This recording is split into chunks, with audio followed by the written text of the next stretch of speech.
மாதிரி ஹேங்கர் ஒன்று எடுத்துக்கோங்க.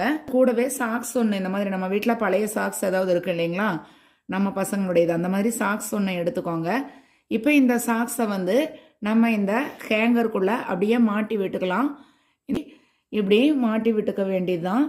இப்போ வந்து நம்ம கிளீனிங் ஒர்க் வந்து ஆரம்பிக்கலாம். இந்த பீரோ கடியில் சீக்கிரமாக க்ளீன் பண்ணிடலாம் பாருங்கள். இப்போ எடுத்தால் கூட அவ்வளோ அழுக்கெல்லாம் அவ்வளோ சீக்கிரம் வராது.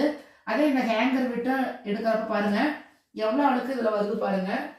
இந்த பீரோ கடியில் இருந்த அழுக்கு எவ்வளோ அழுக்கு இந்த சாக்ஸில் வந்துருக்கு அப்படிங்கிறது. நம்ம என்ன தான் சீமாரில் கூட்டினா கூட இந்த அளவுக்கு வந்து க்ளீனாக வராது. இந்த மாதிரி யூஸ் பண்ணி பாருங்கள்.